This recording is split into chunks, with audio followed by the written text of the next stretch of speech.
Hi everyone and welcome. Who doesn't like corn anything, right? Corn pudding, corn muffins, and today's corn pudding is super easy to make. It only has 6 ingredients. You only need 1 bowl. You don't even need a hand mixer. All you need is a wire whisk. And I made this recipe a long time ago. I followed a popular online recipe. It called for only 5 ingredients, but I really thought it needed a 6th ingredient because in my opinion, it makes the dish. And I'm going to modify it because when I made that recipe, I didn't really like a couple of things with it. And so I decided to reduce them. And you're going to see why and what in a little bit. I'm going to start by adding 1 cup of sour cream. I'm going to add a 14 3/4 ounce can of creamed corn, which is also like the original recipe. So far, so good. The recipe calls for 1 stick of melted butter. Here I have half a stick of melted butter, unsalted butter. The reason why is when I used 1 stick of butter and I bit on my corn pudding, I felt like there was too much butter in it. I feel like half a stick of butter is more than enough. I'm also going to add a 1/4 cup of white granulated sugar. I made it without sugar before and it just tasted very bland to me. I didn't like it at all.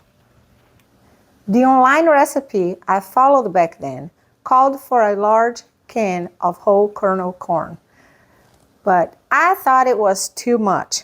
So I'm going to use an 8 3/4 ounce can of corn because when I bit on my corn pudding, the corn pudding was long gone and I was still there chewing on corn. So I thought, well, why so much corn, right? So I'm going to use a small can. I think it's more than enough.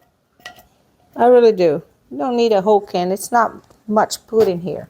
And of course, last but not least, our Jiffy muffin mix, corn muffin mix. And all we have to do is mix. Because that corn muffin mix has a few little clumps. So we want to break them apart with the wire whisk. That's why I use wire whisk. The oven has been preheating. It's preheated now at 350 degrees. It's well mixed now. I'm going to put a little unsalted butter here and brush it. Brush the bottom and sides of it, just like that. And then just put your mix in it.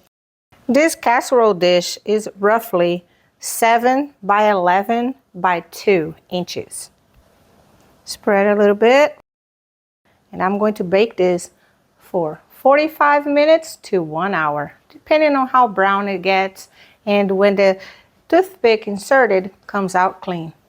There you go. Look how beautifully golden brown this is. I'm going to let it cool now. Is it right to say that my house smells corny? Because it really does. It smells delicious in here. Like that. Soft. The right amount of corn in there. Simply delicious. And the right amount of sugar. And you know, like the good Brazilian that I am, I just cannot resist. I have to have that corn pudding with coffee. It's just a way of life there. You cannot have corn food without coffee. It just makes it so much better. It brings it to a whole new level. Like this. My son's fiance gave it to me for Christmas. It's really cute. A little sugar because I just cannot drink coffee without sugar. This is the kind of dish that you can eat as a side dish. You can eat it as a dessert or an afternoon snack. And it's so creamy, so delicious. Really good.